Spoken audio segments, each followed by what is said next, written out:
तो महेश जी। नमो नमः सर। हाँ, नमो नमः सारिका। आरम्भं कुर्मः। हाँ, आरम्भम्। नमो नमः।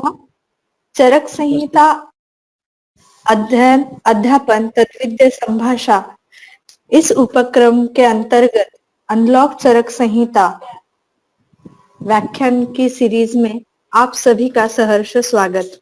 गुरुवर्य खांडे महोदय, आपका भी सहर्ष स्वागत। कुछ लोगों का नाम ही उनका इंट्रोडक्शन होता है, वैसे ही आज के हमारे गुरुवर्य है। In Ayurveda community across the globe, he is very popular. He is an ex-professor of National Institute of Ayurveda, Jaipur, double gold medalist in his graduation and post-graduation studies in Ayurveda. He has started an extraordinary career with a 10 years training and post-graduation under Rajvaidya Pranacharya Pandit Ram Dayaluji Sharma. He owns a rich 40 years experience as a consultant physician, an academician, a mentor, an author, a researcher, and a counselor. He has treated more than 1 million patients in 40 years. Currently, he is a director of Arogya Lakshmi Jaipur. His other advisory responsibilities are Chief Consultant Physician, Jaipur Ayurveda Hospital, visiting physician and Ayurveda teacher in health centers of Germany and USA. Worked as Ayurveda expert in St. Vincent Psychiatric Department, Melbourne, Australia. Delivered lectures in Royal Melbourne University, Victoria University, and Monash University, Melbourne. Senior editor of international version of Charak Samhita by FHED Trust. Expert member in various committees of Ayush, CCRS, RAV, NIA, IPGTR and A, IMS, BHU and Government of Rajasthan. WHO Fellow in Mental Health. He has guided 11 PhD theses and co-guided 6, attended 143 international, national and regional seminars, workshops, symposia, delivered more than 400 extension lectures, guest speech, keynotes, addresses, lectures at CME at various prestigious institutes, national and international seminars. Also, 57 research papers published in various national journals and souvenirs.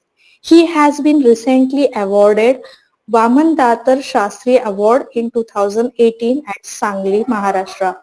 He also received the prestigious Dhanvantari Award for Best Physician by Dhanvantari Trust, Jaipur, and Best Physician Award for Maharshi Badri Trust, Jaipur. Also awarded as Best Teacher Award in Fundamentals and Clean Clinical Practices by Union Ministry of Ayush at Delhi. Sir का introduction कभी खत्म नहीं होगा, इतना बड़ा उनका कार्य है। हमारा भी परम भाग्य है कि आपसे हमें हमेशा पितृवत स्नेह और आशीर्वाद प्राप्त हुआ है। सर, आज हमें मन, सत्व एवं चेतस की स्वस्थातुर परायणता इस विषय पर बहुत मौलिक मार्गदर्शन कर रहे हैं। सर का एक एक शब्द आप आपके कर्ण पुष्पों में ध्यान से सुनकर बुद्धि में स्थापित कीजिए। सर, मैं आपसे अनुरोध करती हूँ कि कृपया हमें आप मार्गदर्शन कीजिए। धन्यवाद। धन्यवाद सारिका।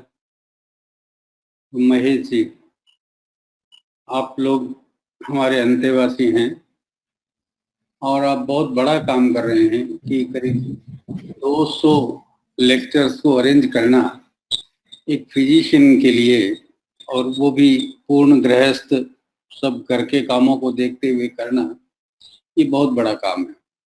मैंने आपका सेंटर देखा है तो मुझे बड़ी खुशी है कि आप लोग कितने निष्ठावान हैं और शास्त्र के प्रति कितने गंभीर हैं। और आजकल की जो पीढ़ी है उसमें यही एक कमी मुझे नजर आती है, और वो आप लोगों को देख करके मुझे आशा बनती है कि आगे आयुर्वेद का भविष्य बहुत उज्जवल है। धन्यवाद। इतने लंबे परिचय की आवश्यकता नहीं थी। अभी परिचय तो हो जाएगा जब मैं बोलूंगा, तो छात्र और हमारे अध्यापक वृंद सब समझ जाएंगे कि क्या है। आपको आवाज आ रही है ना मेरी?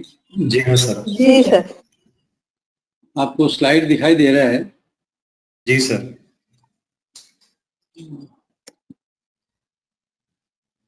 क्या फुल करूं क्या स्लाइड को? हाँ, फुल स्क्रीन कीजिए। जी। स्क्रीन दिख रहा है? जी हाँ, दिख रहा है। Okay, okay sir. धन्यवाद।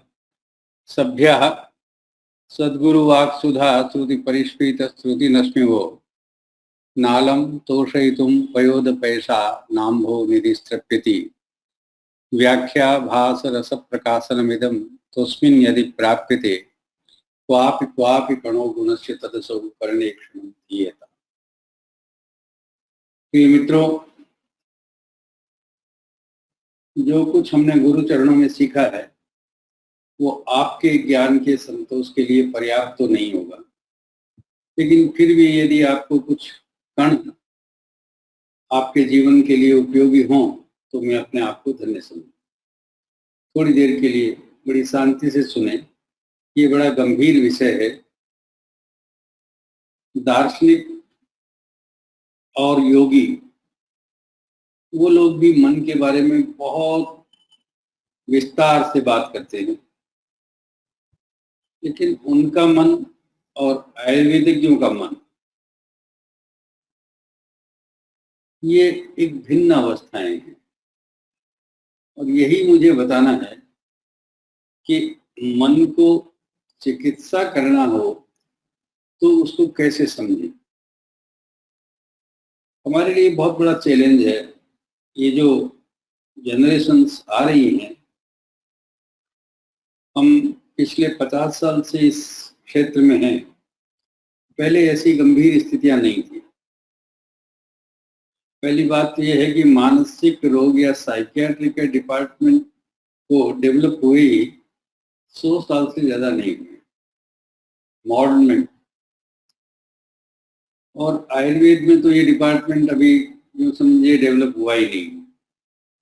लेकिन आयुर्वेद का जो मनोविज्ञान है वो फ्राइड से, दर्शन से, योग से और दूसरे दूसरे तरह की ध्यान और दर्शन की पद्धतियां हैं, उन सबसे बिल्कुल भिन्न है। और विशेष रूप से मैं कहना चाहूंगा कि यदि हम चिकित्सा शास्त्र में इसका उपयोग करना है तो हमें चरक की दृष्टि से देखना पड़ेगा। मन क्या है, सत्व क्या है और चेतस क्या है। चरक सूत्र स्थान 8 आपको याद होगा,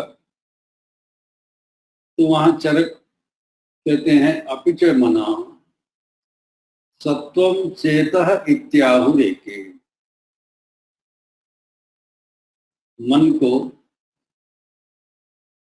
केवल मनस से हम जानेंगे तो ये दार्शनिक विषय है। क्यों? कि उसकी भौतिक सत्ता नहीं है, वो मन्यते इति मना है, वो एक काल्पनिक सत्ता है। लेकिन हमें जब चिकित्सा करनी है तो हमें उसको द्रव्यभूत स्थिति में लाना पड़ेगा। और द्रव्य जिसका गुणोदय होता है, गुण प्रलय होता है या क्षय होता है, ऐसी स्थिति को समझना पड़ेगा। और इसी निमित्त आचार्य चरक ने मन के 3 आयाम बताए। ये 3 द्रव्य नहीं है या 3 मन भी नहीं, मन के 3 प्रविभाग। एक जो इंद्रिय संयुक्त है या इंद्रिय का अधिपति है, वात नियंत्रित है, इंद्रियों का अभिग्राहक है, रिसीवर ऑफ द सेंसोरियम, वो मन है। एक जो विशुद्धतर धातु के रूप में रस, रक्त, मांस, मेद, अस्थि, मज्जा, शुक्र सार के रूप में, या त्वक सार से लेकर के शुक्र सार के रूप में, फिर अंत में जाकर के सत्व सार में विशुद्धतर धातु के रूप में जिसका निर्माण हो, और एक चेतना है जो हमारे अंतःकरण का, जो हमारे बुद्धि व्यापार, धृति व्यापार और स्मृति व्यापार के बाद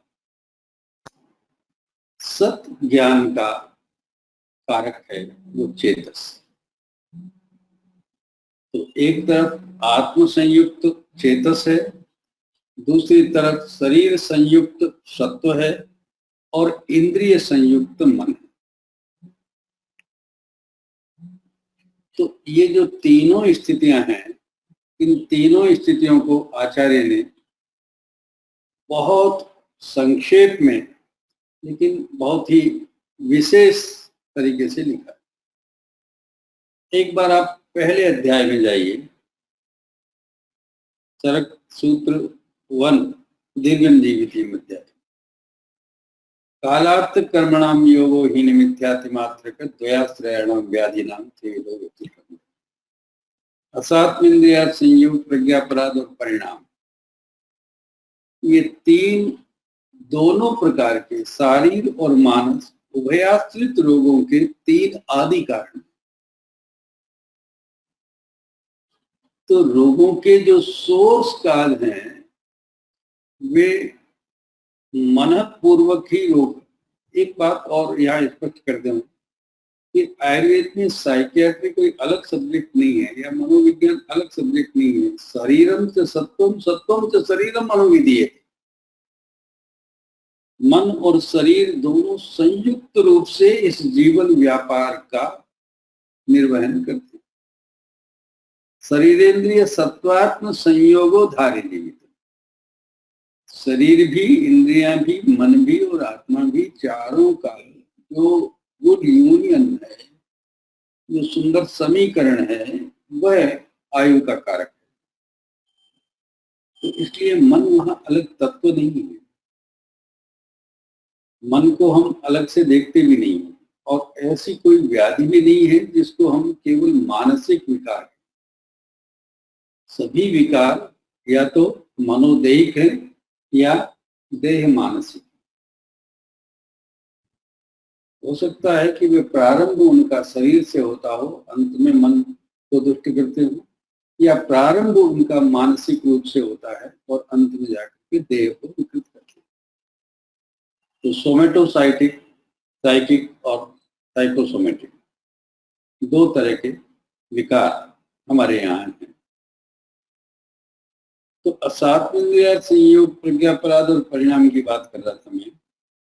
तो यहां से ये रोगों की प्रक्रिया शुरू होती है, और ये भी निश्चित है कि इंद्रियाणि पराण्याहु इंद्रियेभ्य परम मनः। हो सकता है आपको ये वहां स्लाइड में जो संस्कृत वर्ड है वो उसका फॉन्ट नहीं दिखाई दे रहा हो, लेकिन मैं आपको बता रहा हूं, ये गीता से है कि इंद्रियां जो है वो इंद्रियों से श्रेष्ठ चेतन तत्व मानस है, और मन से श्रेष्ठ चेतनता बुद्धि में है। बुद्धि से जो श्रेष्ठ चेतनता है वह उसमें जो इन सब का निर्माता। सह बुद्धे परतस्तु सह, सह मतलब सह पुरुष, सह निर्विकारी परत्वात्मा सत्वभूत गुण, चैतन्य कारणम नित्यो दृष्टा पश्यति। ये वह है, ये उत्तरोत्तर चेतनता की, चैतन्य की उत्तरोत्तर स्थिति है। जिस तरह से हमारे शरीर के आयु के 4 घटक हैं, उन चारों घटकों के लिए 4 अलग अलग आहार चाहिए। क्यों? कि आहार संभवम वस्तु, ये शरीर आहार समृद्ध है। तो हम ड्रिंक्स और फूड लेते हैं प्रकृति से, ये शरीर के लिए। इंद्रियों से इंद्रियार्थ का ग्रहण करते हैं, ये इंद्रिय के पोषण। चिंत्यादि भाव, थॉट्स और इमोशंस लेते हैं, ये सत्व के लिए। नॉलेज लेते हैं धीर तृतीय स्मृति द्वारा, ये प्रज्ञा के लिए। और क्षमा, अलोभ इत्यादि जो भाव है, प्रसाद इत्यादि जो भाव है, वो आत्मिक प्रसाद। और जिन भावों की संपत्ति से ये शरीर बना है, तर्क सूत्र 25, ये सामेवी भावानम संपत् संजने नरम तेसाम एव विपद व्याधीन विविधान। बड़ा सुंदर सा छोटा सा सूत्र है, बहुत बड़ी संभाषा हुई इस व्याख्यान से पहले। अंत में जाकर के आत्रेय को उसे कंक्लूड करना पड़ा कि ये शरीर जिन भावों से के संपत्ति से बनता है, उन्हीं भावों में विपत्ति से व्याधियां। अब एक बात और मैंने गीता से लिया है, लेकिन ये चरक में इसका एक आयुर्वेदिक वर्जन भी है। श्रीमद् भागवत में भगवान कहते हैं, ये ही संस्पर्शजा भोगा दुख योनय एवते आद्यंतवंत कौन्तेय न तेषु रमते। ये बहुत रहस्य की बात है, यहाँ थोड़ा सा ध्यान से गंभीरता से सुने तो आपको मन के सारे रहस्य एक साथ मालूम पड़ जाए। ये प्रारंभ करने के लिए मैंने गीता से लिया है, बाकी आयुर्वेद में मैं बताऊंगा इसके कि ये जो जीव है, ये भोगायतन कब बनता है। ये तो शुद्ध बुद्ध प्रबुद्ध है, ये तो भोग का कारक ही नहीं है। लेकिन ये जो संस्पर्शज भोग हैं, जो इंद्रियां अपने संस्पर्श से भोगों का लाभ आनयन करती है, वे दुखों का कारण। और विशेष बात यह है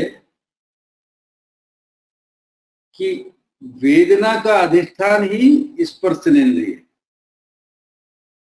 यदि हमें किसी भी तरह का शीत, उष्ण, मृदु, कठिन और अनेक प्रकार का गुरु, लघु इत्यादि भावों का स्पर्श नहीं हो, या अनेक प्रकार की गंध का स्पर्श नहीं हो, अनेक प्रकार के वर्ण का दर्शन नहीं हो, अनेक प्रकार के शब्दों का श्रवण स्पर्श नहीं हो, तो यहाँ आचार्य चरक कहते हैं कि स्पर्शो ही द्विविध। चरक सूत्र 30 के 6ठे श्लोक की टीका में चक्रपाणी कहते हैं कि स्पर्शो ही द्विविध। आप ध्यान रखिए, एक बात खोल लीजिए कभी आपके पास है तो। चरक सूत्र स्थान 30 6ठा श्लोक।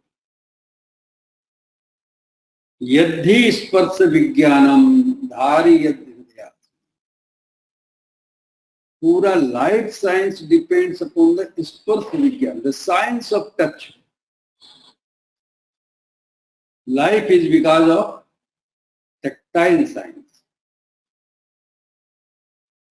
पूरा जीवन विज्ञान स्पर्श पर निर्भर करता है। और कैसे करता है स्पर्श पर? कि आप एक घर बनाते हैं, एक फैक्ट्री बनाते हैं, बहुत सारे उपकरण लगा देते हैं, बिजली भी की फिटिंग भी करवा देते हैं, नल की फिटिंग भी करवा देते हैं, लेकिन वो बिजली आप बना नहीं सकते। उसके लिए आपको कनेक्ट होना पड़ता है और उसके लिए एक मीटर लगाता है वो, और फिर आपको एक कनेक्शन देता है। और कनेक्शन में जब आप स्विच ऑन करते हैं तो ये घर का व्यापार या जीवन का व्यापार चलता है। माता पिता जीव की उत्पत्ति कर सकते हैं, जीव के लिए उपादान बना सकते हैं, लेकिन उसमें जीवादान जो है वो कनेक्शन वो परमात्मा करता है। और वो पहली धड़कन के साथ और जीवन की आखिरी धड़कन तक वो हृदय में वो इंस्ट्रूमेंट, वो कनेक्शन, वो स्पर्श बना रहता है। इसलिए अर्थे 10 महामूली में हृदय को महदर्थ कहा गया। महदर्थ का मतलब क्या? शरीरेंद्रिय सत्वात्म संयोग तो सब जगह है, जहां जितने सेल हैं उन सब में है। शरीरेंद्रिय सत्वात्म संयोग तो हाथ पैर में भी है, लेकिन आचार्य कहते हैं कि अगर उनका उपघात हो जाए तो जीवन का नाश नहीं होता है। किसी का हाथ कट जाए, कुछ सेल मर जाए तो जीवन का नाश नहीं होता है, लेकिन उस मेन कनेक्शन से यदि आप कनेक्शन हट जाए, हृदय में उपघात हो जाए तो जीवन का नाश होता है। ब्रेन डेथ भी हमने तो बहुत दिनों तक जीते देखे, आपने भी देखे होंगे। तो ब्रेन जो है वो जीवन का स्थान नहीं है, हृदय जो है वो महद अर्थ वाला है और जीवन का स्थान है। इस स्पर्श के कारण से, इस चेतन के स्पर्श के कारण से, इस चैतन्य संग्रह के कारण से वो महद अर्थ वाला है। और चरक के सूत्र स्थान 11 में 33 एक बात और कही है कि स्पर्शनेन्द्रियम सर्वेंद्रिय व्यापक।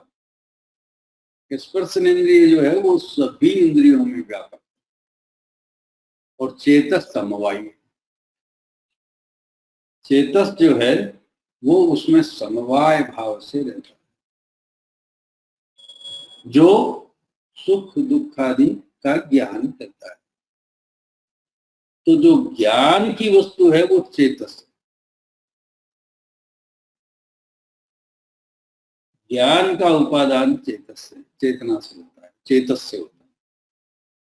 और इंद्रिय अभिग्राह कम च मन, जो केवल इंद्रियों के द्वारा जो डाटा संग्रहित किया जाता है, जितने विषय संग्रहित किए जाते हैं, उन पर चिंत्य विचार्य उय ध्येय और संकल्प करना, ये मन का विषय। और मन का लक्षण जो है वो ज्ञान का भाव और ज्ञान का अभाव है। ज्ञान का भाव, ज्ञान करना नहीं, उसमें बहुत प्रकार के सन्निकर्ष की आवश्यकता होती है। आत्मेन्द्रिय मनोर्थानाम सन्निकर्षात्म व्यक्ता तदात्वे या बुद्धि, तात्कालिक रूप से जो बुद्धि का वो तात्कालिक ज्ञान है, तादात्विक ज्ञान है। और जो चेतस के द्वारा ज्ञान है वो सत का ज्ञान है। तादात्विक ज्ञान में बहुत सारे असत ज्ञान भी शामिल, ये गलत है, ये गलत है, ये बुरा है, ये बुरा है, ये गंदा है, ये गंदा है, ये काला है, ये गोरा है, ये सब ज्ञान, सब मायावी ज्ञान जो है वो तादात्विक ज्ञान है। और जो सत का ज्ञान है वो चेतस का। इस संपूर्ण सद असद विषयों का संकल्प हो सकता है, चिंतन हो सकता है, विचारण हो सकता है, कुआ हो सकती है, ध्येय हो सकता है। तो यहाँ पर ये बात ध्यान रखने की बात है कि गीता में एक बात और दूसरी लाइन में बात कही है कि आद्यंतवंत कौन्तेय न तेषु रमते, कि भोग और दुख की योनि है, लेकिन ये आद्यंतवंत है। जैसे ही रसगुल्ला रखते हैं वो रसगुल्ला अगले ही क्षण जो है वो पेट में जाने के बाद में उसके रस का जो कांटेक्ट है वो जिह्वा से समाप्त हो जाता है, लेकिन उसका रमण चलता है। वो रसगुल्ला हमारी स्मृति में पहुंच जाता है। वो भोग, वो विषय, वो दुख की योनि हमारी स्मृति में पहुंच जाती है और स्मृतियां उसको बार बार रिपीट करती है और इतनी बार रिपीट करती है कि वो मिले तो ही जिंदगी सफल हो, अन्यथा तो बेकार ही है, आत्महत्या करनी ऐसी स्थिति हो जाती। क्यों? कि वो भोग का रमण जो है, वो जो बुद्धिमान लोग हैं वो उसमें रमण नहीं, लेकिन सब तो नहीं है आप जैसे। ये वही बात है कि यदि तत्स्पर्श विज्ञानम धारियत हृदय से तत्परस्य ओजसस्थानम तत्र से चैतन्य संग। All the life activities are signs of touch. Life mechanism start with touch and connection with jiva. Life starts with touch of Atman with Chetana Sthan Hriday. पहली धड़कन manifest as first Spandan of heart and remain for whole life. सत्व, अब सत्व क्या है आगे आएगा, थोड़ा सा धैर्य रखिए कि सत्वम औपपादुकम। सत्व क्या है? ये तो मन है, वो चेतस है, तो वो सत्व क्या है? चरक सारे स्थान 3 में आचार्य कहते हैं सत्वम औपपादुकम यत् जीवम स्पृक् शरीरेण सह अभिसंपन्ना।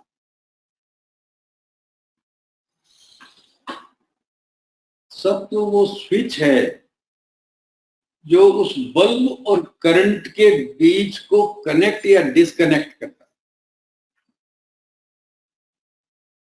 सत्वम औपपादुकम, सत्व एक औपपादुक साधन है जो जीव को स्पृक् शरीर से या शरीर से स्पर्श करवाता, चेतना का इस पंचभूतात्मक शरीर से स्पर्श करवाता। देखिए स्पर्श की चौथी व्याख्या हो, आचार्य चरक ने केवल 5 जगह स्पर्श की बात की। सूत्र स्थान 11, फिर सारे स्थान 1, फिर सारे स्थान 3 और फिर सूत्र स्थान 30 और एक सिद्धि स्थान।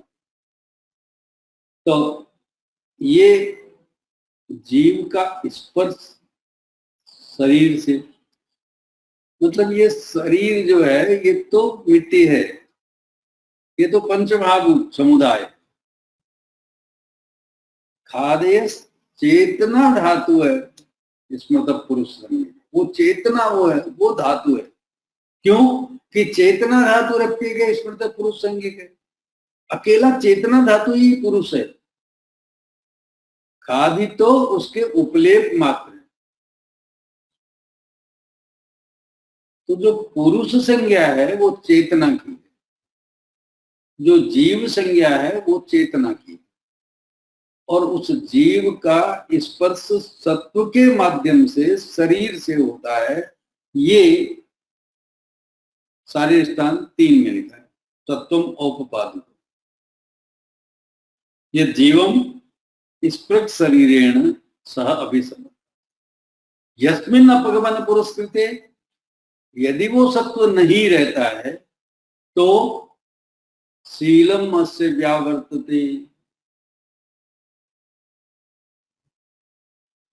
जो जीव का कोड एंड कंडक्ट है, जो उसका बिहेवियर है, जो उसकी पर्सनालिटी है, वो कोलैप्स कर जाती है।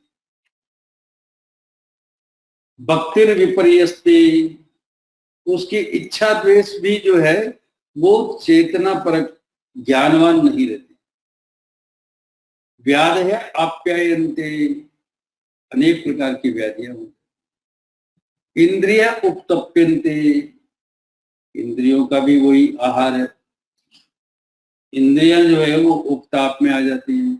और ही तस्मात् हीन प्राणान जहाति, सत्व की हीनता प्राण का नाश। क्यों? कि that is the only switch between the bulb and current. अब वो स्विच खराब हो गया तो आपके वहां बाहर से आप लाइट वाले को कहते हैं, शिकायत करते हैं, वो तो कह रहा है लाइट तो आ रही है आपके यहाँ। बिजली वाले को बुलाते हैं कि ट्यूबलाइट चेक करो, कि ट्यूबलाइट ठीक है। अब वो स्विच खराब है जो करंट को उस और ऑर्गन से जोड़ देगा, और वो है सत्व। कितनी सुंदर व्याख्या आचार्य ने की है। क्योंकि हम मन को नहीं पकड़ेंगे, मन को पकड़ नहीं सकते। बहुत सारे योगी अनंत काल से साधना कर रहे हैं और मन को साधने की कोशिश कर रहे हैं, लेकिन हमारा तो वैद्य का तो जीवन काल ही कितना है। इस तरह से साधना करते रहेंगे तो कब तक करेंगे? तो आचार्य कहते हैं कि मन को छोड़ दीजिए, ये योगियों के लिए है। चेतस को छोड़ दीजिए कि ये और परमहंस लोगों के लिए है, जो परब्रह्म के ज्ञान के लिए पिपासु है, जो उनके लिए छोड़ दीजिए। आप तो सत्व को पकड़िए। क्यों? कि ये जो सत्व है ये धातुओं का उत्पाद है।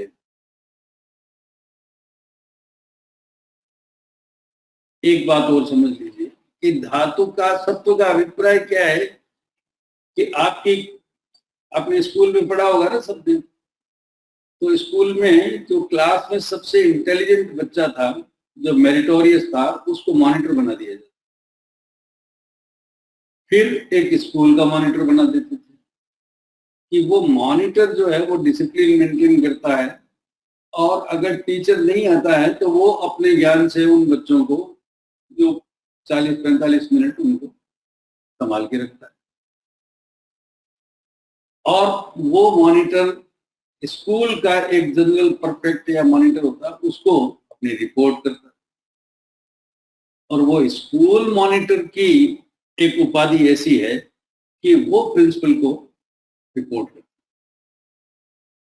तो यहाँ प्रिंसिपल जो है वो आत्मा है, जो स्कूल का मॉनिटर है वो सत्व है, और क्लास के मॉनिटर हैं वे हरेक धातु के अपने अपने सत्व। हरेक धातु अपनी उत्कृष्ट अवस्था में, विशुद्ध अवस्था में रस धातु को प्राप्त होती है। रक्त धातु को, मेद धातु, मांस धातु, शुक्र धातु, अस्थि धातु जो है वो अपने अपने धातुओं को प्राप्त है। और वो जो धातुओं है वो उन क्षणों में पैथोलॉजी को डिफेंड करता है कि जब उसके पास में नए धातु निर्माण की प्रक्रिया किसी कारण से नहीं हो। ज्वर की अवस्था में रोगी लंघन कर रहा है, लेकिन वहां रक्त धातु, रस धातु है तो ज्वरित इतना दुखी नहीं होगा, है ना? तो ये बात समझने की है कि बॉडी एक trillion cells organisation, 75 trillion cells are in the body, trillions of the cells, है ना?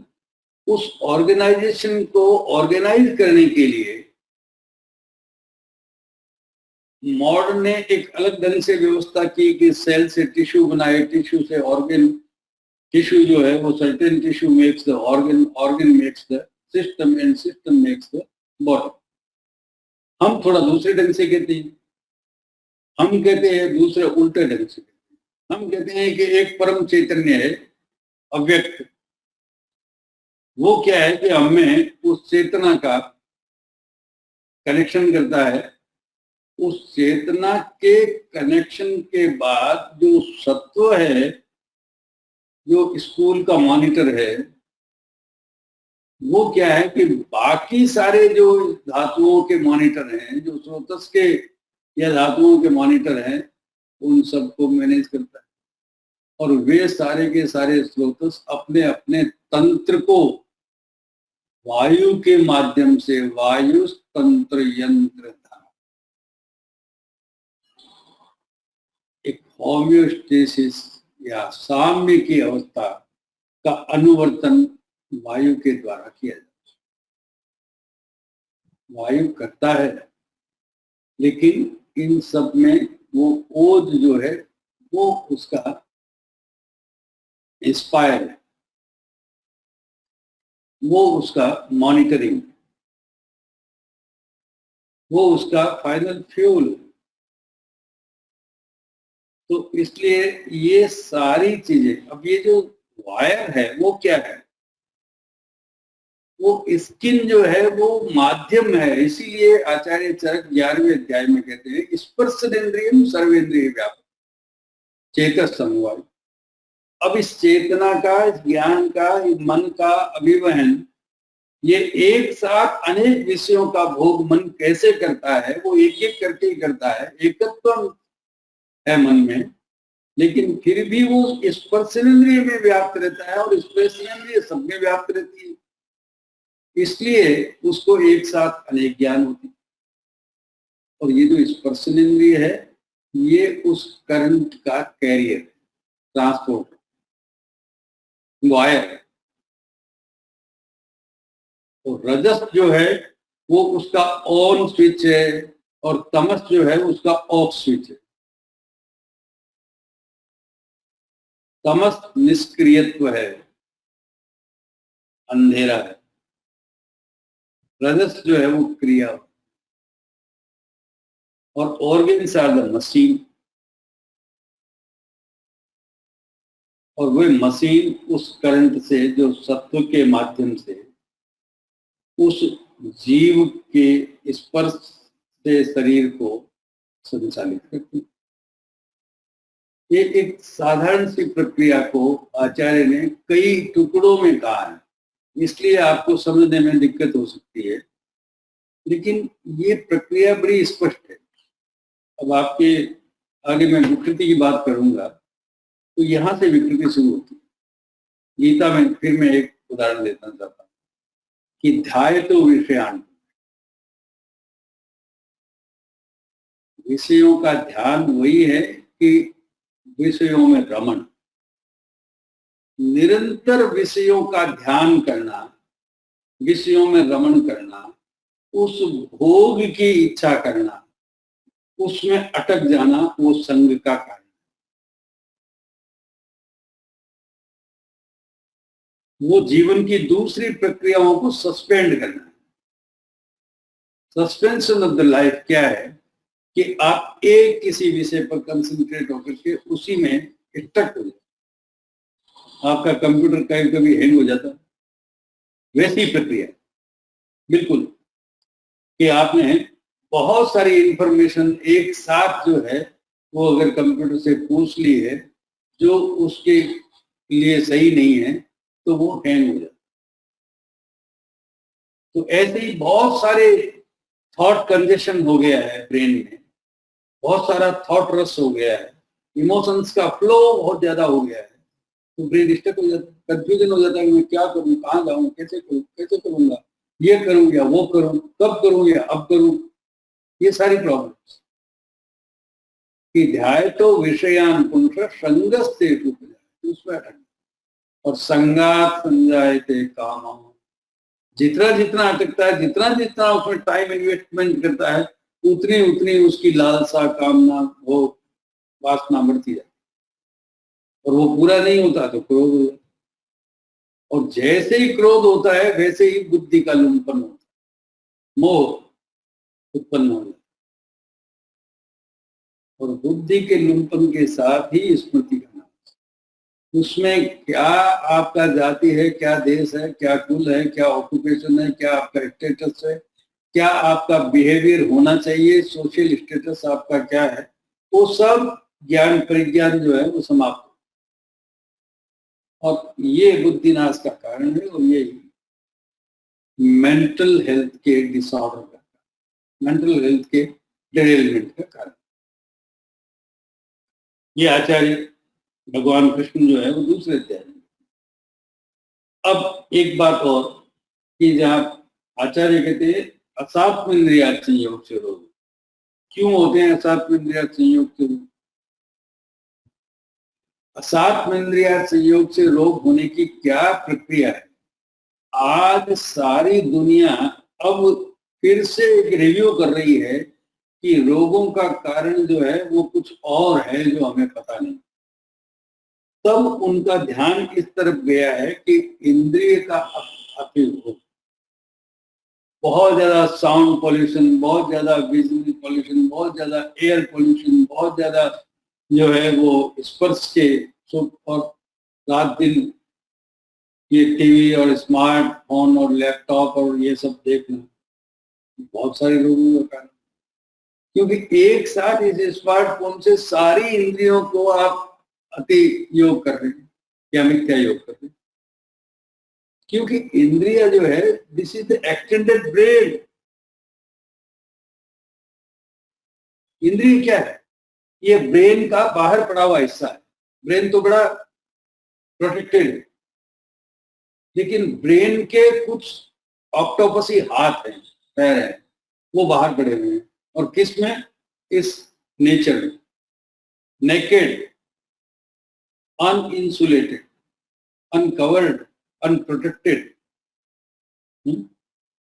हम एक साथ बहुत गंदा सुनते हैं, बहुत गंदा देखते हैं। ब्रेन को तो जब जाएगा तब जाएगा, लेकिन आंखों को, कानों को वो देखना पड़ता है, विभत्स दृश्य को देखना, विभत्स श्रवण करना। तो ये इंद्रियां फर्स्ट विक्टिम।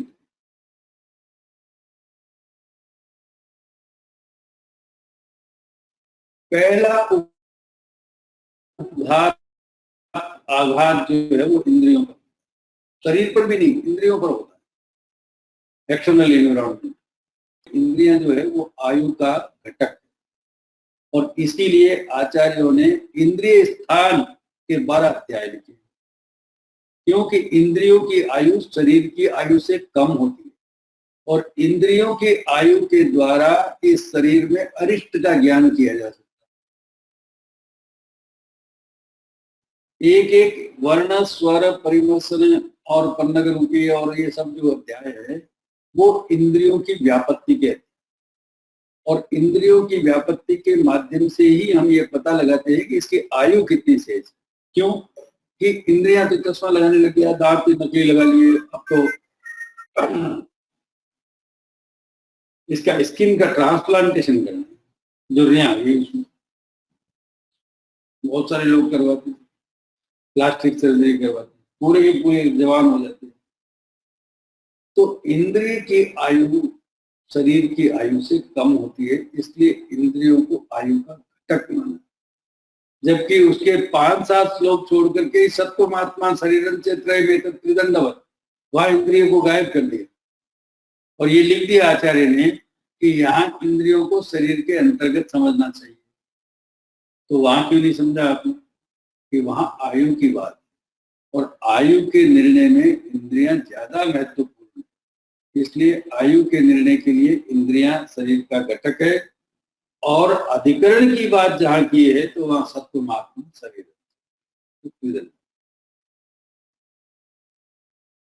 तो इंद्रियां जो है वो इस वातावरण से जो आघात सहन करती है उसके कारण से रोग होते हैं, और इतने लीन रूप से वो दोष पड़े रहते हैं कि अब तो एक कोई ट्रिगर काज की जरूरत है, एक समुत्थान विशेष की आवश्यकता है, वो रोगी हो जाए। तो इंद्रियों को में एक वाक्य आपने बार बार सुना होगा, जीवेमस्तरदसतम पश्येमस्तरदसतम श्रृणुयामस्तरदसतम मतलब इंद्रियां जो है वो 100 साल तक जिंदा रहें, ये हम कामना, शरीर की कामना नहीं करते, क्योंकि शरीर तो रहेगा ही, इंद्रियां रहती।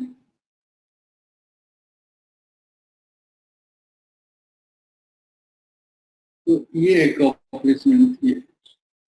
ये शायद आपको सुन दिख नहीं रहा होगा। हेलो, पूरा देख पा रहे हैं सर? जी हेलो सर, महेश दिख जी, रहा है। सारिका, हाँ सर, दिख पा रहे हैं। हेलो। सर दिख रहा है सर। तो चरक सारे स्थान सूत्र आवाज स्थान 30 में एक बात बहुत इंपॉर्टेंट लिखी गई है कि मन का या चेतस का जो कार्यकारी स्थान है वो त्वचा है, लेकिन उपरत क्रिय मना हृदय तिष्ठति। जब वो विश्रांति में होता है, कर्म से उपरत होता है, तो वो हृदय में उसका स्थान है। और इसीलिए चित्त वृत्ति निरोध की बात करते हैं योगी लोग। वो 3 प्रकार का है, तत्त्रिविधम, शुद्धम, राजसम, तामसम। शुद्धम दोषमाख्यातम कल्याणां सत्वा, वो कल्याण की कामना करने वाला जो है वो शुद्ध। राजसम, वो सॉरी, शुद्धम अदोषम आख्या, शुद्ध जो है वो अदोष है।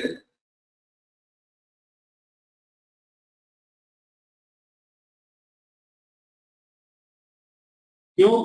कि वो सब प्राणी मात्र के कल्याण की कामना। जो राज और तामस भी सदोष है, क्योंकि उसमें मूढ़ता है। ये नास्त्यम खलु मनोभूयिष्टम तेन तस्य, ये क्या कहते हैं आचार्य चरक 3रे अध्याय में सारे स्थान में, कि नाना विधानि खलु सत्त्वा सर्वाणि सर्वाणि सत्वानि भवन्ति एक पुरुषे। ये सभी सत्व, जो 3 प्रकार के तामसिक सत्व, 5 प्रकार के राजसिक और 6 प्रकार के जो सात्विक जो कल्पना की मानसिक प्रकृतियां बताई है, वो सभी पुरुषों में सभी तरह के होते हैं। नाना विधानि खलु सत्वा सर्वाणि सत्वानि भवन्ति एक पुरुष, एक पुरुष में होती है। एक पुरुष पिता भी है, एक पुरुष पति भी है, एक पुरुष पुत्र भी है, एक पुरुष स्टूडेंट भी है, एक पुरुष जो है वो संघर्ता भी है, एक उत्पत्तिकर्ता भी है, एक पुरुष जो है वो कमाने के लिए दुनिया भर के व्यापार करता है, एक पुरुष गाता बजाता सब करता है, एक पुरुष यम होकर के नियंत्रण करता है, एक पुरुष दया दिखाता है, एक पुरुष पिशाच होकर के अनेक प्रकार के कर्म करता है। सर्प की तरह से वो शाकुन की तरह से फैंटेसियस होता है। एक पुरुष जो है वो एक ही समय में वो सर्प की तरह से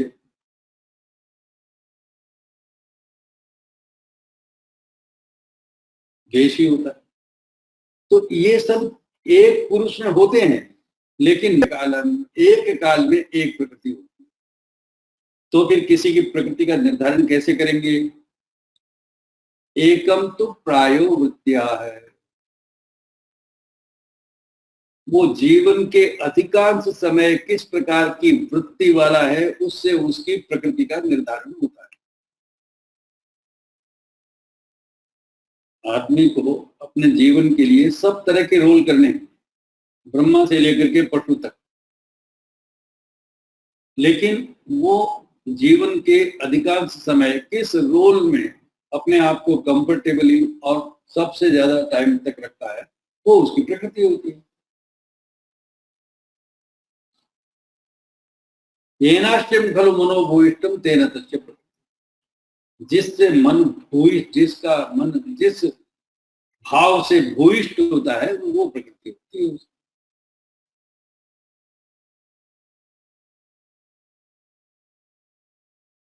और ये अध्यात्म द्रव्य गुण संग्रह है। तस्य संरक्षित ही मन प्रलय।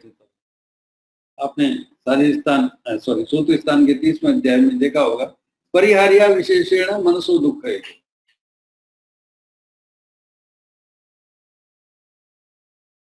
इस शरीर की व्याधियों को तो आप ठीक कर देंगे, लेकिन मन की व्याधियां आपको पता भी नहीं लगेंगी, और वो बहुत, इसलिए मन का अतीन्द्रियम पुनः मन जो है वो अतीन्द्रिय है। जब अतीन्द्रिय है तो उसकी हमें क्या चिकित्सा करनी?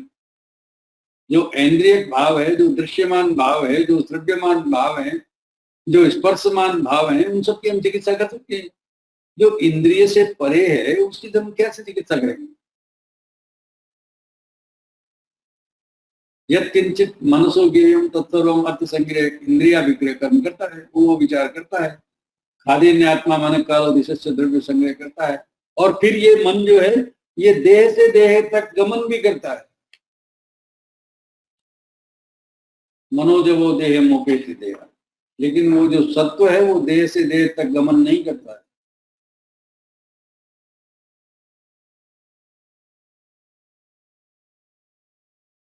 इसलिए उसका इसी शरीर के लिए, वो सत्व इसी शरीर के निमित्त है, उसकी चिकित्सा करते। देखिए ये मैं बता रहा था, switch is a bridge between current and bulb. 5 अंधे आदमियों की कहानी सुनी होगी आपने कि एक कमरे में बंद हो जाते हैं, उसमें एक कोई दरवाजा है, और वो एक एक करके दीवार टटोलते जाते हैं, और वहां जहां ये दरवाजा होता है वहां किसी न किसी तरह व्यवधान के कारण से वो दीवार को टच नहीं कर पाते हैं और फिर आगे निकल जाते हैं, और ऐसे ही चक्कर लगाते रहते वो दरवाजा कभी नहीं। तो ऐसे ही हम इस संसार में भटक रहे हैं। हमें वो दरवाजा आने से पहले ही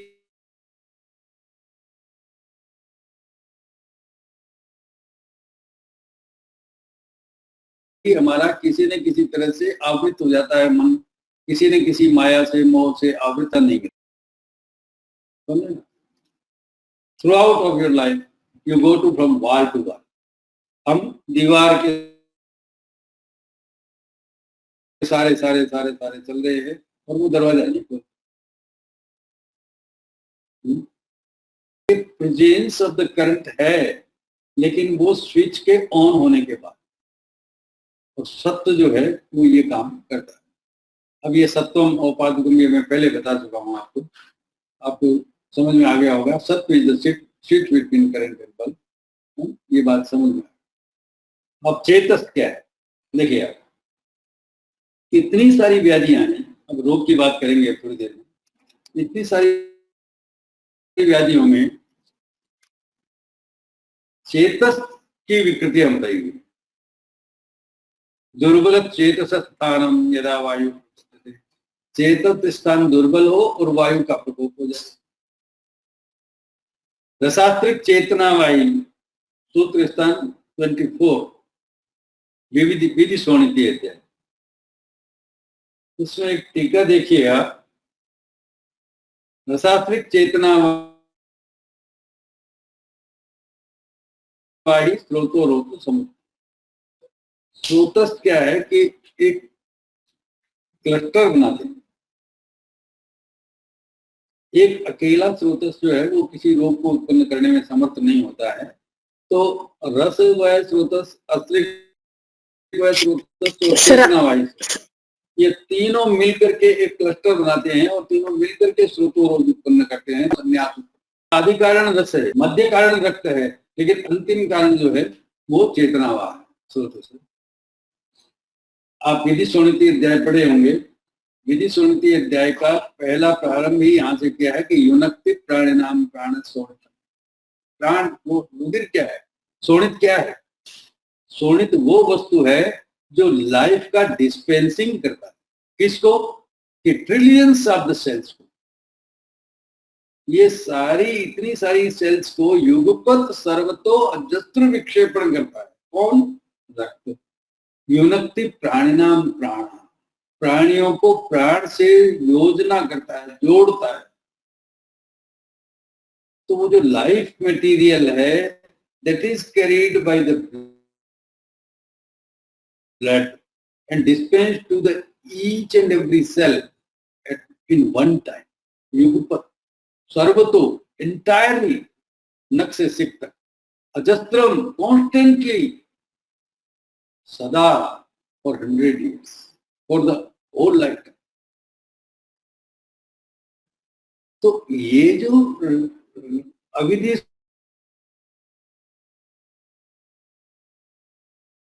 शोणिती अध्याय का वर्णन मैं क्यों कर रहा हूं कि यहां से मनोरोग की दुष्टि की प्रक्रिया, मानसिक रोगों की प्रक्रिया यहां से प्रारंभ, और उसमें लिखा है मलिनाहार शीलस्य रजो मोहा भूतात्मा, उसके कारण।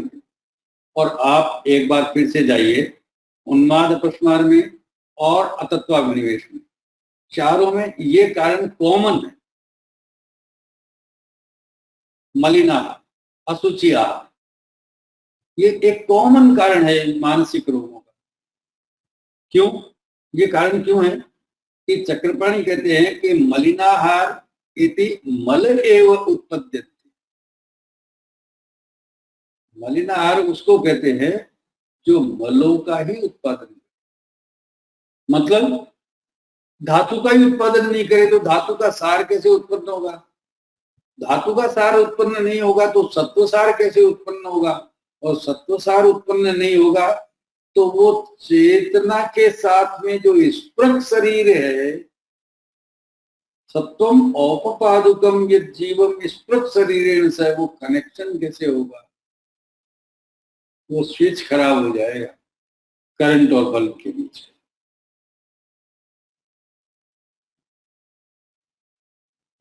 समझ रहे ना? और इसलिए चेतना स्रोतोरोध समुद्भव, तो मद होगा। सक्तानुपद्रुताभासम चलस्कलित चेष्टित वातिक में संप्रहार कलिप्रियम पैतिक में, और फिर विसर्ज मद, फिर रौधिर मद, फिर मध्यज मद, मतलब चेष्टा हानि, फिर मूर्छा में संज्ञा हानि, और संन्यास में चेतना की। ये क्रम है मानसिक रोगों का, यही क्रम है कि मलिन आहार के कारण से धातुएं अपने उत्तम अवस्था को नहीं प्राप्त होती। उस क्लास का कोई मॉनिटर ही नहीं होता। जो उद्दंडियों की क्लास है उसमें कौन मॉनिटर बनना चाहेगा? तो ऐसी स्थिति में अनमॉनिटर्ड धातु, अनरेगुलेटेड धातु, नथिंग इज क्वालिटेटिवली ऑप्टिमम। तो जो क्वालिटी में नहीं है वो अंतिम क्वालिटी सत्व सार को कैसे बनाएगा? और सत्व को नहीं बनाएगा तो वो औपपादुकम ये जीवम स्पृह शरीरेण से अभिसंपन्नाति, उस संबंध का नाश हो जाए। और इसलिए क्या है कि बॉडी तो बन जाएगी, बहुत ताकत होती है आतंकवादियों में, लेकिन दिमाग नहीं, दया नहीं, करुणा नहीं। क्यों? कि वो सत्व बनता ही नहीं, शरीर में ही मल इकट्ठे हैं। तो ये बहुत इंपॉर्टेंट बात है, और ये बात ध्यान रखने की बात है कि अगर आपको चिकित्सा करनी है मानसिक रोगों की तो अविधि शोणितीय पूर्वक चिकित्सा करो। और मैं ये बात यूं नहीं कह रहा, ये बात ज्वर चिकित्सा में कही गई है आचार्य चाणक्य। मनोविकारे तत्कुर्यात् कार्यम तत् विषमज्वर। मनोविकार में वही चिकित्सा करनी चाहिए जो विषमज्वर की चिकित्सा, और विषमज्वर में जो करनी चाहिए वो रक्त की चिकित्सा है। ये आप देख लीजिए कि प्रायश अनुबंधी आगंतुक, उसमें प्राय आगंतुक अनुबंध रहता है, तो रक्त के समान चिकित्सा। जितने एपिसोडिक डिजीजेज होती हैं जिसमें क्या है कि दौरे आते हैं,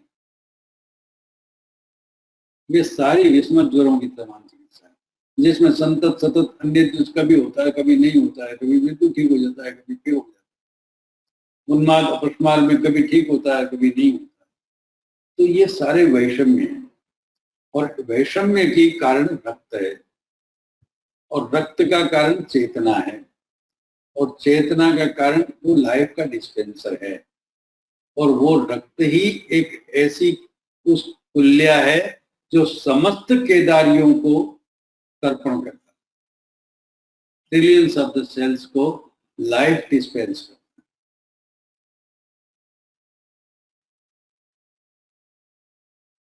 हृदय व्याकुले दोषे रथ मूढ़ोल पर चेतना, हृदय की व्याकुलता से चेतना की अल्पता हो, मूर्खता उत्पन्न होती है। जैसे आप 3 फेज लाइन लेते हैं, वो हमारे 10 फेज है हृदय, तो उसमें 10 महाधमनियां हैं और वो पूरे शरीर में जाती है। जैसे आपके मीटर से सारे घर में लाइट जाती है, वैसे हृदय से 10 दिशाओं में जाती है। देखिए, अंतःकरण और बाह्यकरण, इस बॉडी को बाह्यकरण जो है वो केवल एक एपरेटस है, ऑपरेटर इज अंतःकरण। इस पूरे एपरेटस का जो ऑपरेटर है वो अंतःकरण, वो मीटिंग पॉइंट है टाइम एंड टाइमलेसनेस। वो स्विच ऑफ हैप्पीनेस वहां है। इस शरीर में कितना ही प्रसाद हो जाए, प्रसन्नता का अनुभव हृदय को होगा, प्रसन्नता विषाद का अनुभव हृदय को।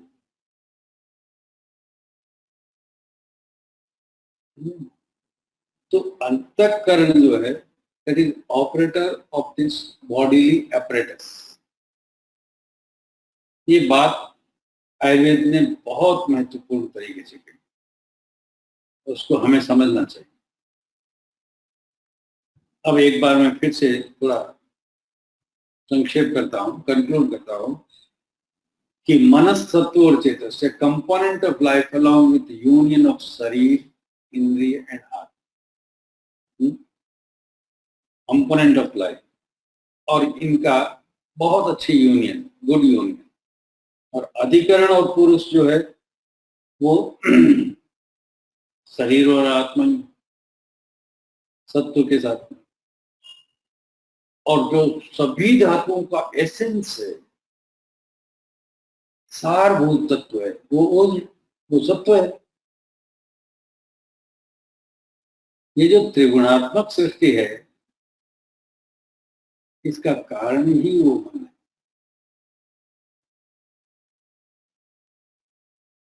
ज्ञान पूर्वक क्रियाएं और ज्ञान पूर्वक निष्क्रिय, ये सृष्टि का कारण।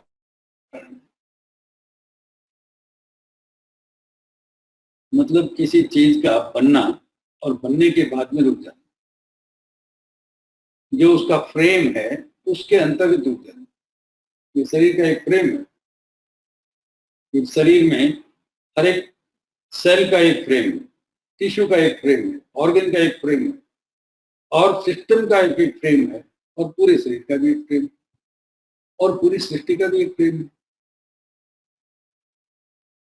और अलग अलग ग्रहों के अलग अलग फ्रेम है।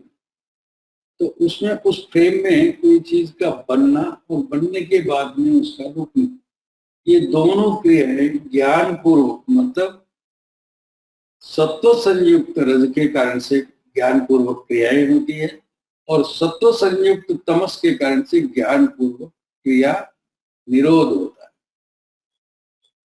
लेकिन कदाचित सत्व विहीन रज अज्ञान पूर्वक मूढ़ क्रियाएं करते हैं, और सत्व विहीन तमस मूढ़ निष्क्रियत्व में चले जाते हैं।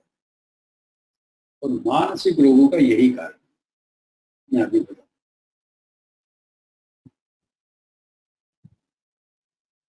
एक बात आचार्य ने और बताई है कि मानसिक रोगों का चिकित्सा क्या है, और 4 जगह इस बात को रिपीट किया है। इंद्रियोपक्रमणीय से लेकर के, और फिर शारीरिक स्थान में, और फिर निवृत्ति परवर्गह में, और फिर चिकित्सा उसमें उन्माद अपवाद की चिकित्सा। सताम उपासनम असताम परिवर्तन। और ये चीज आप एक बार चरक सूत्र 7 में किन मित्रों के साथ रहना चाहिए और किन दुष्टों के साथ नहीं रहना चाहिए, वो बात क्लियर किया है। वो सताम कौन है? और असताम कौन है वहां पर बता दिया गया। पाप अवृत्त वचस्तत्व वो सब बताया हुआ है। पुण्य श्रवण दर्शन किन के साथ रहना चाहिए, किसके साथ नहीं। क्यों कि 3/4 of our life, our personality, our behavior, it depends on the company. माँ बाप हमें 15-20 साल तक जो जीवन देते हैं, जो कंपनी देते हैं, वो है। उसके बाद में rest of the life is 60 साल तक तो आप कंपनी के कारण चलती है। तो इसलिए आचार्य ने इस बात पर ध्यान दिया और नवेगान धारणीय में ये बात रख दी। तो सताम उपासना असताम परिवर्तन, शिष्ट संग्रह और निष्ठ। जब तक वो गुड कंपनी में नहीं आएगा तब तक मानसिक रोगी के ठीक होने की कोई संभावना नहीं।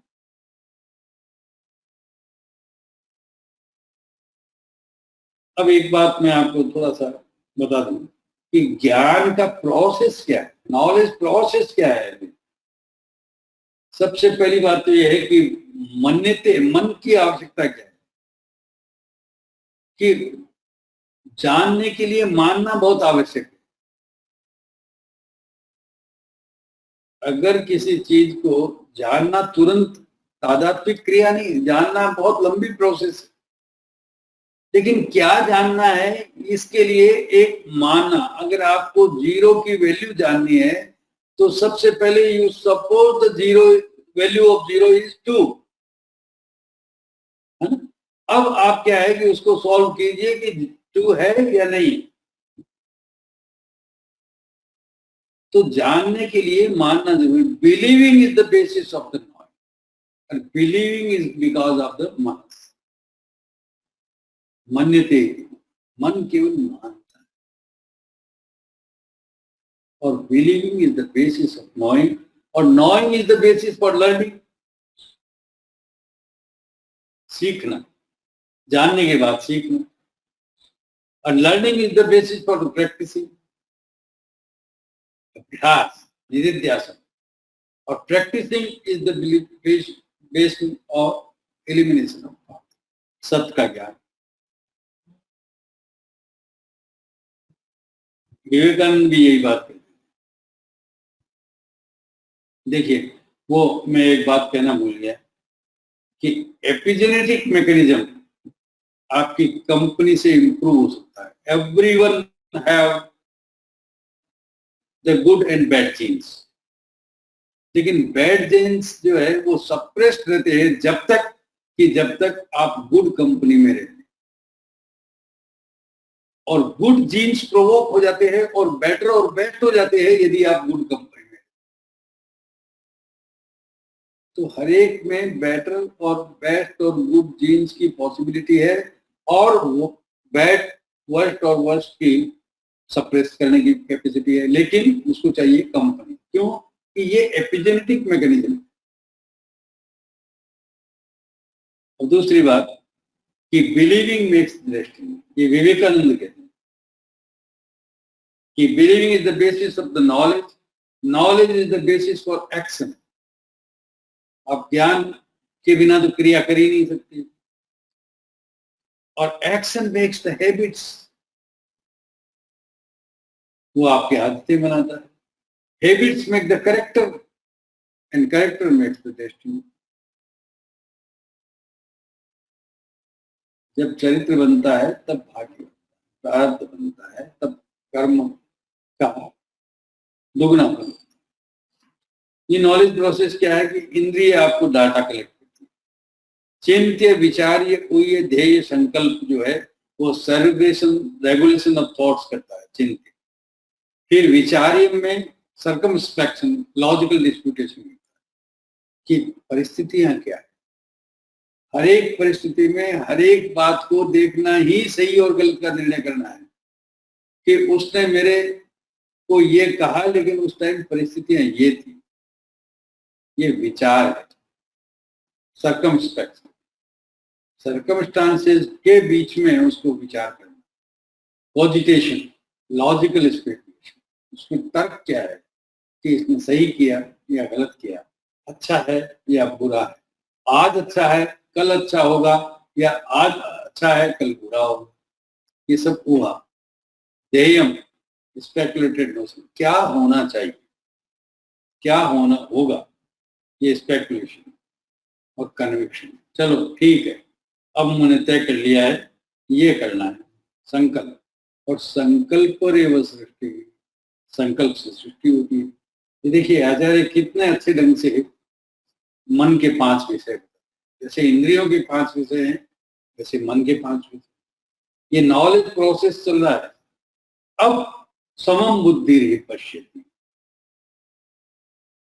संकल्प होने के बाद में फिर से देखना, जो आंख का देखा हुआ है वो बुद्धि के देखने से अलग होता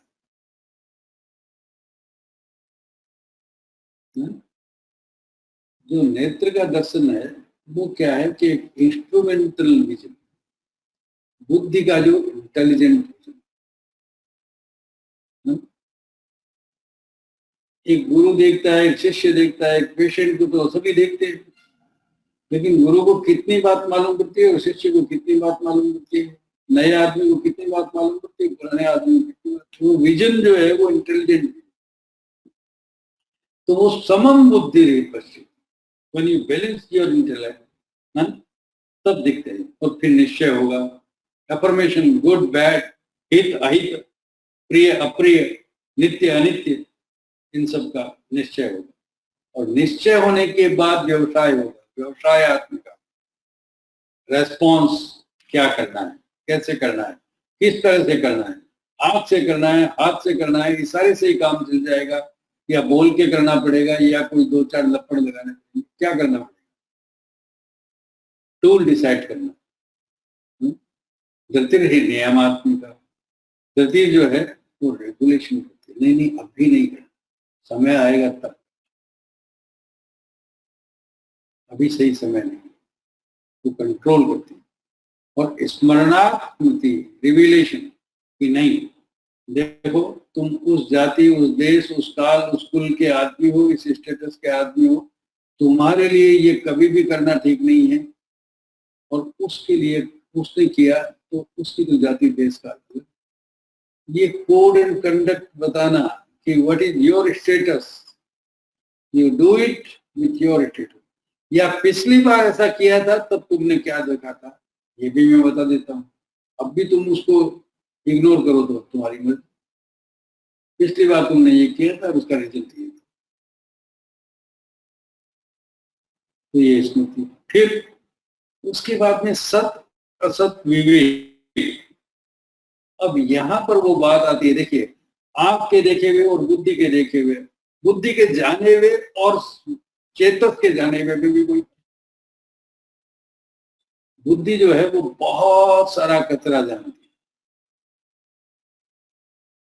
आप लोग हमसे ज्यादा इंटेलिजेंट हैं, वो रोज पढ़ते हैं, हम 40 साल में कई चीजें भूल चुके हैं, 50 साल, आप लोग बहुत पढ़ते हैं, लेकिन तत्व जो है वो हो सकता है कि आपके पास कम, क्यों कि वो सत्य तत्व है, उसमें से सत्य कितना है, उस नॉलेज में आपके पास गूगल का नॉलेज है बहुत सारा, आप एक बटन पर बहुत सारा नॉलेज इकट्ठा करते, लेकिन उसमें सत्य क्या है, वो क्या है कि आपको एक्सपीरियंस क्या है। तो ये चेतस का, चित्त का कार्य, चित्त जो है वो उसमें उस असत में से, उस पूरे गार्बेज में से हीरा कितना है, उस मिट्टी में सोना कितना है उसको,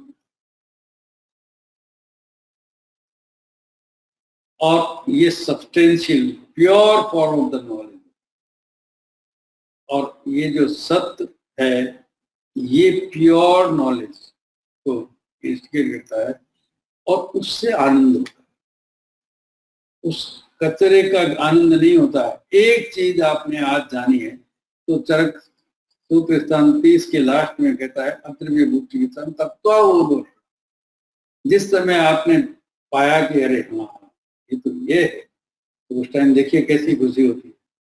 जैसे वो आर्किमिडीज जो है वो यूरेका करके नंगा ही निकली, तो उसको प्राप्त हो गया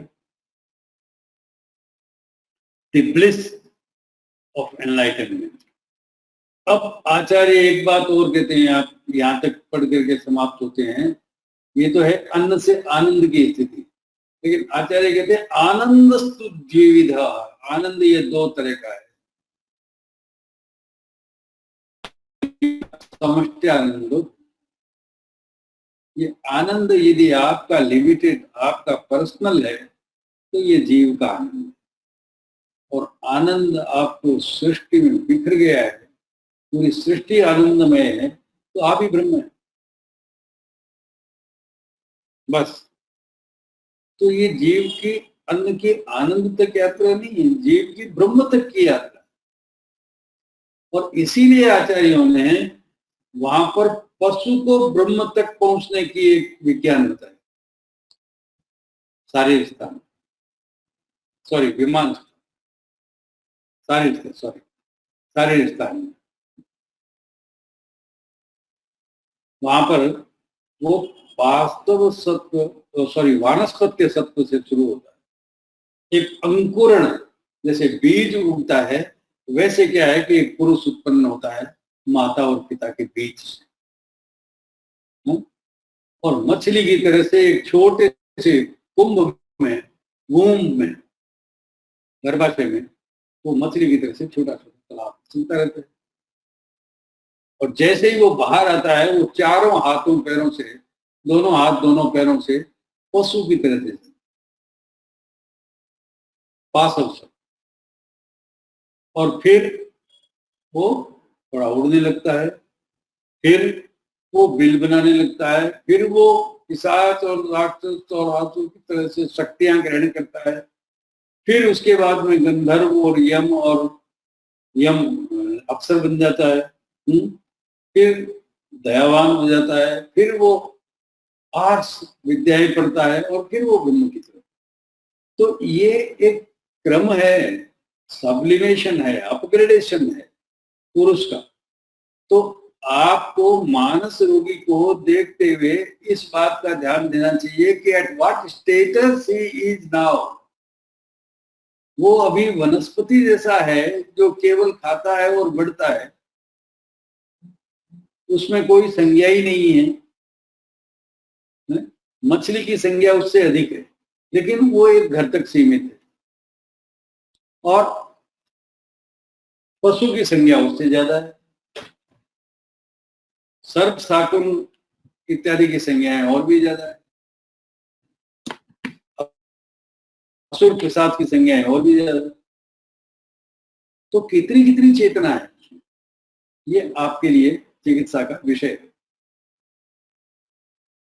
अब एक बात आचार्यों ने कही है कि सर्वे ही दोषा, हालांकि ये सब्जेक्ट की बात नहीं है, लेकिन ये इस सब्जेक्ट में इंपॉर्टेंट इसलिए है कि हमारे अर्बनाइजेशन के कारण से बहुत सारी मेंटल प्रॉब्लम्स, हम जिस तरह से तेजी से शहरी होते जा रहे हैं।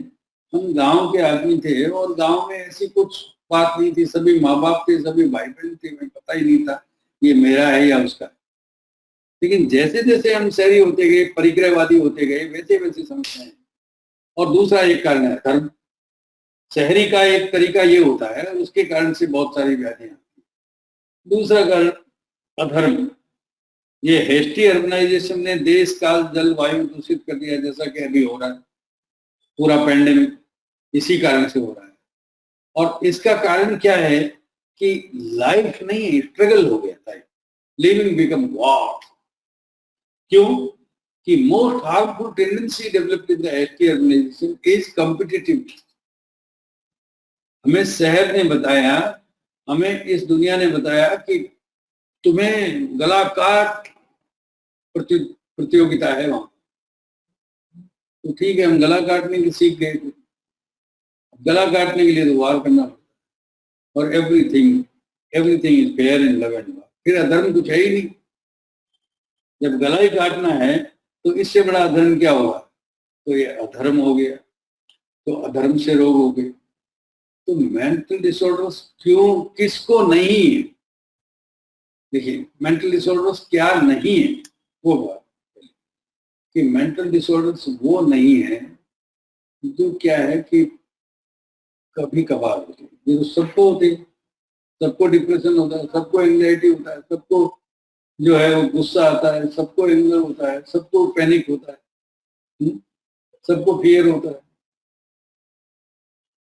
लेकिन वो अंडरस्टैंडेबल होते हैं, वो समझने लायक होते हैं कि इसको किस कारण से फियर है, किस कारण से डिप्रेशन है, किस कारण लॉजिकल। और दूसरी बात, वो दूसरे की हानि नहीं पहुंचाने। पहली बात तो दूसरे को पता ही नहीं चलती, पता चलते हैं तो उसको कोई हानि नहीं होती, वो अपनी बाकी ड्यूटीज को पूरी फुलफिल करता है।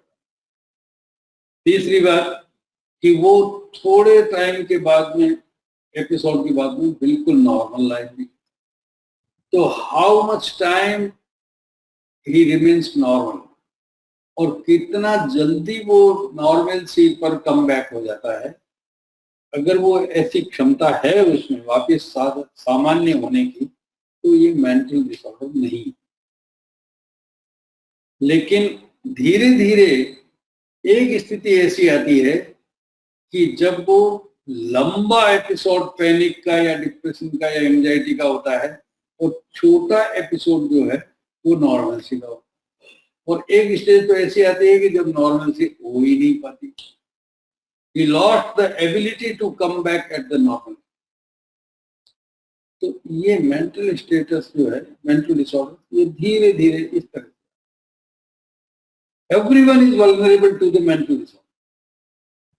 सब लोग इस दुनिया में जो जी रहे हैं वो सब वल्नरेबल तो है, लेकिन उनमें इन सब बातों का भी ध्यान रखना आवश्यक है।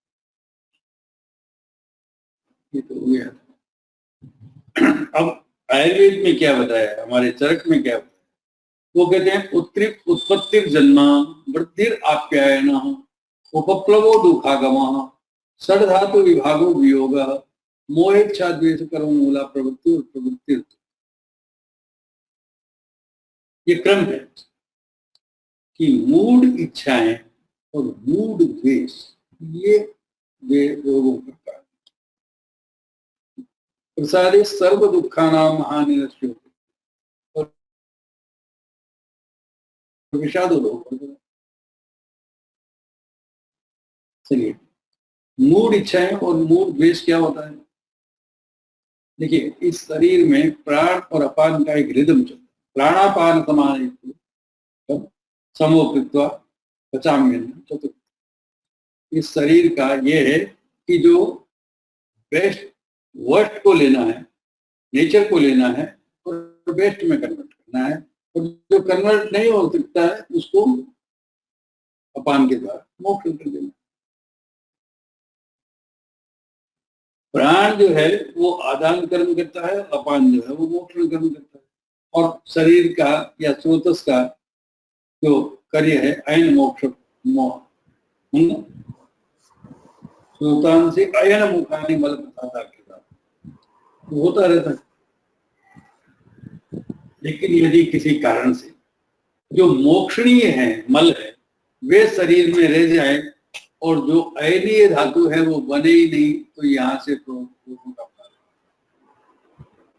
और इसका कारण क्या है कि मूड इच्छाएं, अन्नम आदान कर्मातु, ये इच्छा, इच्छा द्वेष सुखम दुखम प्रयत्न चेतना धृति बुद्धि स्मृति अहंकार लिंगानी चरक सारे स्तंभ एक। सेल जीवन का लक्षण, ये 10 लक्षण है जीवन। इच्छा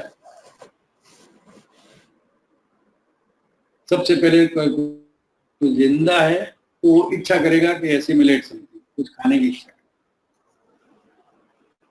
और इच्छा अगर ज्ञानवान है तो सही खाने की इच्छा करेगा, सही समय पर खाने की इच्छा करेगा, सही मात्रा में खाने की इच्छा करेगा, सही संस्कार में खाने की इच्छा करेगा। और अगर इच्छा मूड है तो वो मात्रा, संस्कार, समय सब गड़बड़।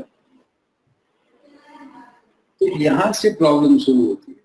Stupid likings and dislikings cause the storage and waste among the best. Between आकाशीय अवकाश, इस शरीर में अवकाश बना रहना चाहिए, स्रोत सही काम। तो अपान जो है वो पार्थिव तत्वों का संग्रह करती है, प्राण जो है वो आकाश को बनाती है, तो प्राण और अपान का वैषम्य ही रोग का कारण है। उसका एक संप्राप्तिक एक चार्ट बनाया है कि ये तरक सारे स्तंभ 5 का 10वां मोह इच्छा द्वेष कर्म मूला प्रवृत्ति ये होती है कि अगर सत्वहीन रजोत्तम है तो वे दुखों का कारण। क्यों? कि उनके कारण से स्टूपिड इच्छाएं और स्टूपिड एवर्जन्स, और स्टूपिड इच्छाएं और स्टूपिड एवर्जन्स अहंकार, संग और संशय का जन्म, ईगो, अटैचमेंट, कंफ्यूजन, और इनके कारण से वेन ग्लोरी और रॉन्ग आइडेंटिफिकेशन, आदमी आत्ममुग्ध या आत्मक्षुब्ध होता है। सारी 10 को एक बार दोबारा पढ़िए। मोह इच्छा द्वेष कर्म जा रहा, हाँ सही तरक सारी 5 का 10वां। फिर विपर्य और अनुपाय, मतलब जो चीज कारण नहीं है उसको कारण मान, और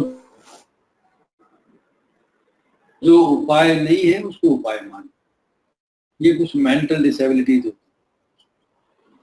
तरक सारी कि सबसे बड़ा कारण क्या है कि जो कारण नहीं है उसको कारण मानता है। वो कहता है इसने मेरे कुछ करवा दिया, और ये जो तुम्हारी पत्नी, नहीं पत्नी नहीं है, आप जानते नहीं ये क्या है, मैं जानता हूँ, तुम्हें क्या मालूम कि ये तेरा भाई है। अरे भाई क्या है, ये मेरा शत्रु है। ये बेटा है तेरा, इसने थोड़ी करवा दिया। अरे बेटा क्या है, ये तो कंस है। तो वो विपर्य, जो कारण नहीं है उसको कारण मानना, और उपाय क्या करना है कि नहीं अब इसका गोली मारने के अलावा कोई उपाय नहीं, क्या यही उपाय बच गया, बस इसके अलावा कुछ उपाय बचा ही नहीं। अब इसको ऐसा करके छोड़ूंगा कि ऐसा करके छोड़ूंगा, तो क्या यही उपाय बच गया? तो जो उपाय नहीं है वो उपाय, और ultimately this will lead the crime, crime will lead denial, denial will lead stress, regressive, फिर फियर, एंजाइटी, फिर उसका रॉन्ग ऑप्शंस, उसका कंपनसेशन करना पड़ेगा उस फियर एंजाइटी को। तो चलो दारू पीते हैं, बीड़ी पीते हैं और कुछ करते हैं,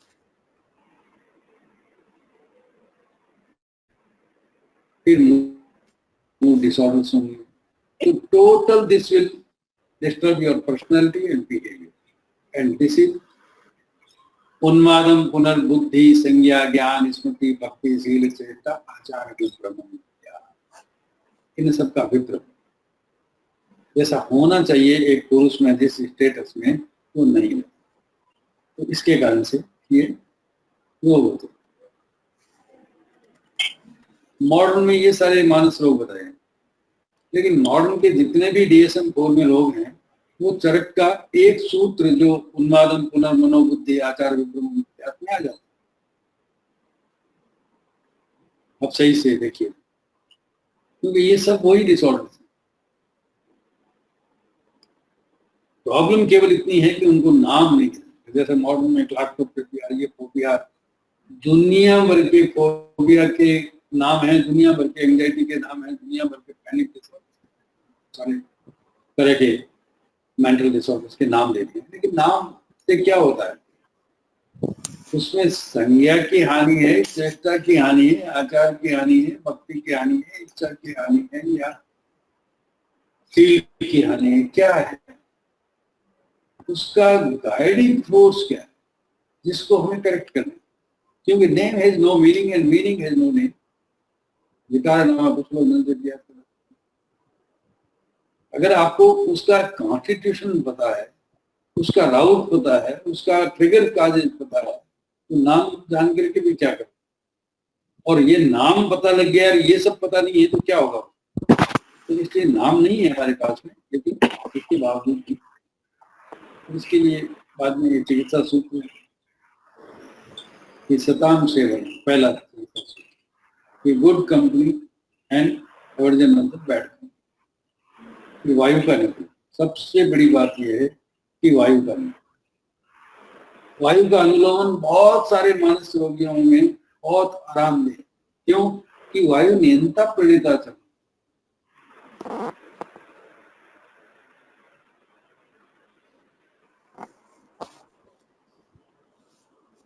मन का अगर सही नियमन, सही प्रणयन होगा तो रोग नहीं होगा। नियमन और इसलिए वायु को तो आपके पास इलाज है, बहुत सारे उपाय है। वायु का अनुलोमन ठीक, मन का इलाज है। दूसरा, स्पर्शेंद्रिय संस्पर्शो स्पर्शो मानस है। आप उसको प्यार से स्पर्श कीजिए। रोगी स्पर्श से क्या है कि आपके साथ कनेक्ट हो जाएगा, उसके आत्मा तक के तार जो है वो जुड़ जाएंगे और फिर आपके ट्रीटमेंट करना बहुत सरल। ये हगिंग, ये ब्लेसिंग्स, ये सब आशीर्वाद देना, ये सब यही काम है।